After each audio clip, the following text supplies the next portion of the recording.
Hello everyone, চলে এসে আরো একটা নতুন ব্লগ নিয়ে। আজকে 14th মে, আজকে আমাদের পুজো শুভ উদ্বোধন। তোমরা যারা আমার চ্যানেলে পুরনো তারা জানো আমাদের একটা বার্ষিক পুজো হয়, ভদ্রকালী পুজো। মা ভদ্রকালী, যাকে আমরা মৃন্ময়ী রূপে পুজো করি।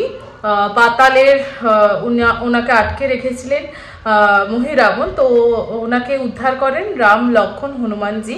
তো এই রাম লক্ষণ হনুমানজি, মা ভদ্রকালী এবং তার পাশে দুজন জয়া বিজয়া পরীকে নিয়ে আমাদের এই পুজোটা হয়, ভদ্রকালী পুজো। বৈশাখ সংক্রান্তিতে আগামীকাল 15ই মে পুজোটা হবে। তো আজকে আমাদের পুজোর শুভ উদ্বোধন। আজকে একটা ভীষণ সুন্দর অনুষ্ঠান হবে। তো এই ভিডিওটা অনেকগুলো পার্টে হবে, কারণ অনেকটা বড় হয়ে যাবে, লেন্দি হয়ে যাবে নয়তো। তো আজকে থেকে আমি ভিডিওটা শুরু করছি। আমাদের রোজ এই পুজোতে কি কি হচ্ছে আমি পুরোটা ব্লগ করব, পুরোটা দেখবে। আর তোমরা যারা এই পুজোতে আসতে চাও অবশ্যই চলে আসবে। এটা হচ্ছে বালি ভদ্রকালী। লোকেশনের জন্য আমাকে কমেন্ট করো। ফাইনাল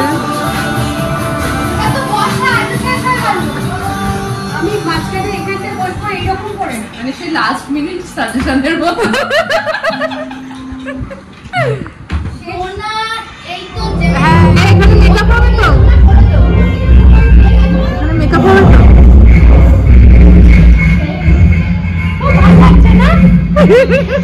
এই যে ভদ্রকালী পুজোতে তোমার কি প্ল্যান? ভদ্রকালী পুজোতে তোমার কি প্ল্যান? কি প্ল্যান? কি রাম সাজবি? আর মেলা বসেছে, এইবারে যে মেলাটা বসেছে কি হবে সেটাতে? আমি মিকি মাউস চাপবো। মিকি মাউস চাপবি তুই? আর অনেক কিছু প্ল্যান আছে, মেলা থেকে অনেক কিছু কিনবো, অনেক কিছু খাবো। ও বাবা, বললাম পুজো আজ থেকে শুরু, বাড়িঘর বলে মন্দিরে। হ্যাঁ, তো এখন নিচেতে এসেছি, নিচেতে মেকআপ হচ্ছে। পাড়ার সবাই এখন মেকআপ করবে। তো চলো তোমাদেরকে দেখাই। ড্রেস চলে এসছে। কে মেকআপ করছে? তো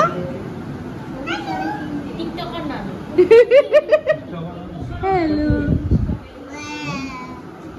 এই তুই তো রাম সাজছিস, তুই কি হনুমান?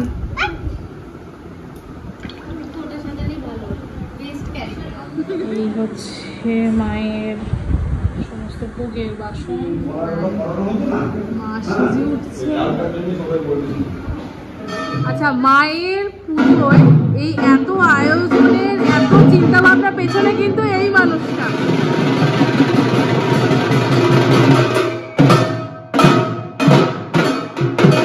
সৌভিক এসে গেছে। ননটাইকে আমি আজকে 2 দিন পর দেখবো। কোথায় ননটাই? দেখতে পাচ্ছি না। ননটাই কই? নন্তু এখানে শুয়ে আছে। ফাইনালি একটা পুজো ভাইস লাগছে। আর কিছুক্ষণ পরে আমাদের উদ্বোধন। সৌভিকও চলে এসে, নটায় চলে এসে, সঞ্জিতও চলে এসছে। তো চলো এবার পুরোটাই করছি, ব্লগ দেখবে। চলে এসছে, তাড়াতাড়ি রেডি হও।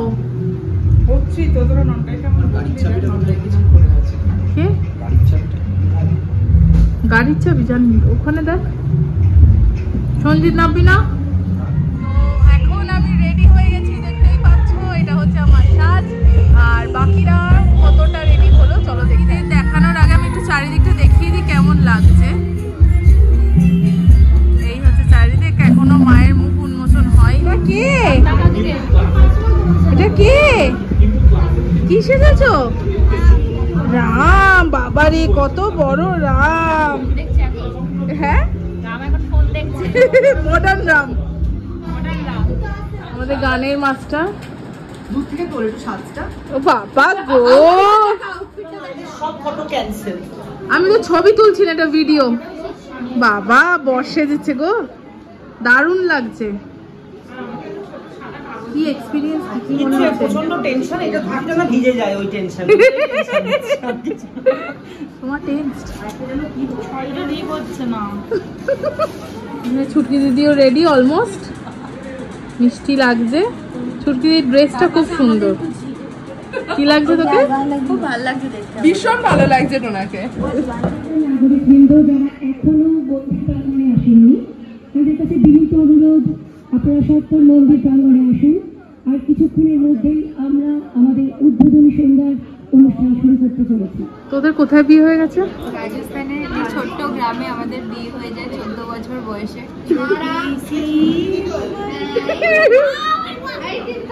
এটা আমার দিদি, আর আমি হচ্ছি দেবরানী, যেটা বলে লুগাই।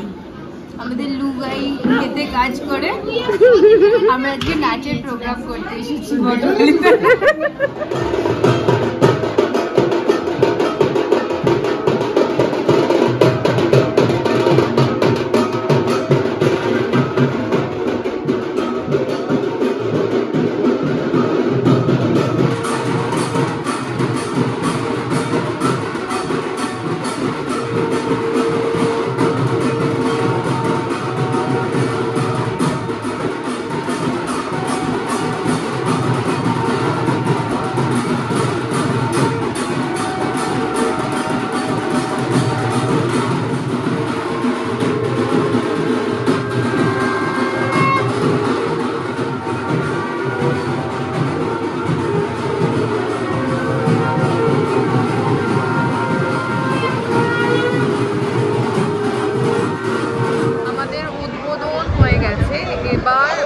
বরণের পালা, তাদেরকে বরণ করার পর আমরা মূল অনুষ্ঠানে 447তম বছর। এত দীর্ঘকাল ধরে যে স্থানে মায়ের সেবা হয়ে চলেছে সে স্থান ধন্য। আগামীকাল মায়ের পূজা আরম্ভ হবে ভদ্রকালীর। মায়ের এইরকম শ্রীমূর্তি অন্যত্র সচরাচর দেখা যায় না। পরিবার সমন্বিতা দেবী দুর্গার শ্রীমূর্তির সঙ্গে সকলেই পরিচিত, কিন্তু মা ভদ্রকালীর এমন শ্রীমূর্তি কেন? শ্রীরামচন্দ্র লক্ষ্মণের সঙ্গে মায়ের কি সংযোগ? ব্রহ্মজামল তন্ত্রে বলা হয়েছে লঙ্কায়াম ভদ্রকালিকা, লঙ্কার অধিষ্ঠাত্রী দেবী মা ভদ্রকালী। আবার রামায়ণে মহিরাবণ বধের কাহিনীর সঙ্গে মা ভদ্রকালীর সংযোগ। এই ঘটনাতেই শ্রীরামচন্দ্র লক্ষ্মণকে আমরা পাই। রাবণের পুত্র পাতালবাসী মহিরাবণ, পাতাল লোকে শ্রীরামচন্দ্র লক্ষ্মণকে বদ্ধ করেছিলেন। তখন মা ভদ্রকালীর খড়গের আঘাতে মহিরাবণকে বধ করেছিলেন শ্রী হনুমান। শ্রী হনুমানের বিগ্রহ এখানে মায়ের পাশে অধিষ্ঠিত। মাতা ভদ্রকালীর মূর্তিতে আমরা মহিষাসুরকেও দেখতে পাচ্ছি। মহিষাসুর কেন মায়ের চরণ সংলগ্ন? পুরাণ মতে 3 কল্পে 3বার মহিষাসুরকে বধ করেছিলেন মা। দেবলোকে সময় হিসাব রাখার একটি একক কল্প। এক কল্প বলতে বোঝায় ব্রহ্মের একদিন। প্রথম কল্পে উগ্রচণ্ডা, দ্বিতীয় কল্পে ভদ্রকালী ও তৃতীয় কল্পে কাত্যায়নী মূর্তিতে মহিষাসুরকে বধ করেছিলেন মা। দ্বিতীয় কল্প অর্থাৎ নীললোহিত কল্পে ক্ষীরসাগরের উত্তর তীরে আবির্ভূত হয়েছিলেন ভদ্রকালী। সেই কল্পে ভদ্রকালীর মূর্তিতেই মহিষাসুর মর্দন হয়। আমরা জানি যে ভদ্রকালী শব্দের মধ্যেই ভদ্র কথাটি রয়েছে। ভদ্র শব্দের অর্থ কল্যাণ। মাতা ভদ্রকালী কল্যাণকারিণী ও পরম কৃপাময়ী। কালিকার পুরাণ কথিত কাহিনী অনুসারে মহিষাসুর এক রাত্রে স্বপ্নে দেখেন মা ভদ্রকালী খড়গের আঘাতে তাঁর শিরচ্ছেদ করে, ভয়ঙ্করভাবে মুখ প্রসারিত করে, তার রক্তপান করছেন। মহামায়া ভদ্রকালী চিত্বা খড়গে নামে শিরঃ কত তস্য চ রক্তানি ব্যতিতাস্যাতি ভীষণা। সেই দৃশ্য দেখে ভয় পেয়ে যান মহিষাসুর, তার ঘুম ভেঙে যায়। তারপর মহিষাসুর মা ভদ্রকালীর আরাধনা আরম্ভ করেন ও মায়ের দিব্য দর্শন লাভ করেন। কৃপাময়ী ভদ্রকালী মহিষাসুরকে বরদান করেছিলেন, তুমি আমার হাতে নিহত হয়েও চিরকাল আমার চরণ সংলগ্ন হয়ে থাকবে। তৈ মায়া যুদ্ধে নিহতে মহিষাসুর নৈবতক্ষসী মৎপাদম সততম নাত্র সংশয়। ভদ্রকালী কথাও বলেছিলেন, যেখানে যেখানে আমার পূজা হবে সেখানে সেখানে তোমার এই নিহত দানব শরীরেও পূজা হবে। মম প্রবর্ততে পূজা যত্র যত্র চ তত্র তে।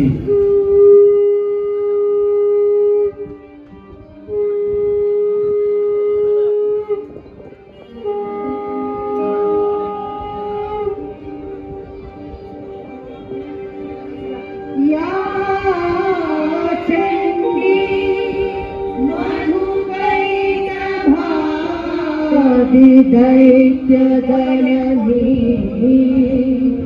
या माहिषोन्मूलिनी या धूम्रेशरचण्डमुण्डमदनी या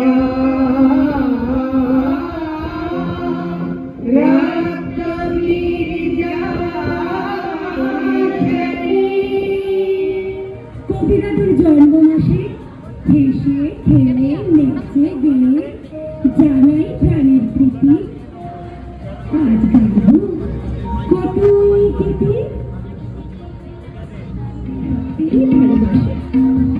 বাস্তবের কালো ধরা শিশু কবিকে কখনো ম্লান করে না।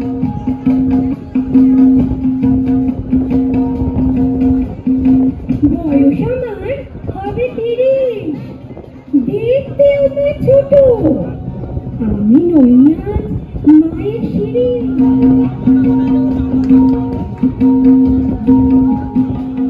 আমি হলাম চাঁদের কণা, চোর কাটারি।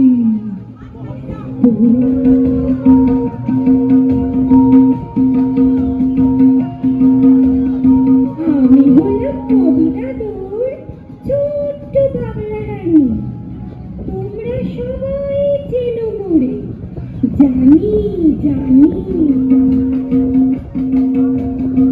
আমি আজ কানাই মাস্টার, তোর মন বেড়াল ছাড়া, আমি ওকে মারিলে তবে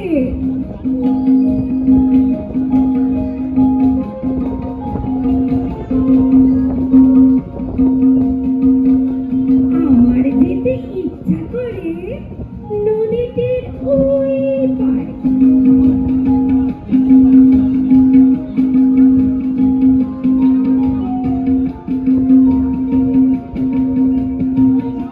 বাবা যদি রামের মতো পাঠায় আমার বনে, যেতে আমি পারি নাকি তুমি ভাবছো মনে? আজকে বিশেষ দিনে সবাই মোদের নাও গতিনি, কবি মোদের বাস্তব ভালো জড়িয়ে গেছে কতই আলো, আনন্দেতে মাতি তোমরা হবে সাথী। বন্ধু কবি বন্ধু রবি কোথায় আছো ভাই? আজকের এই শুভ দিনে প্রণাম জানাই।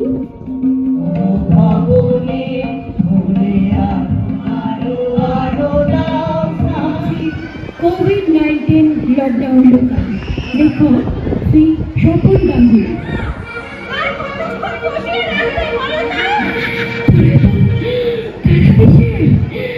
আমি তো মরিনি এখনো, আমি না মরলে তুই শরীর ছেড়ে বেরোবি কি করে?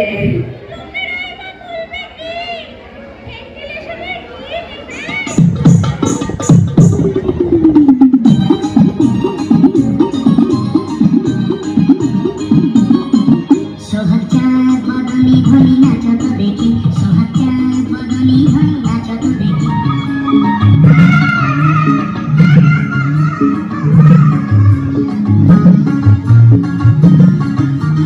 বিহলে লগন মধুরে লগন, আকাশে বাতাসে লাগিয়া রয়ে, চম্পা ফুটিছে চাঁদ ফুটিছে, তার সুবাসে ময়না ভাসিয়া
আর আজকের জন্য ব্লগটা আমি এখানে শেষ করছি। কালকে আবার সকাল থেকে পুজো আছে এবং নানান রকমের রিচুয়ালস রয়েছে, যেগুলো আমি আমার পরের ব্লগে মানে পার্ট 2-তে দেখাবো।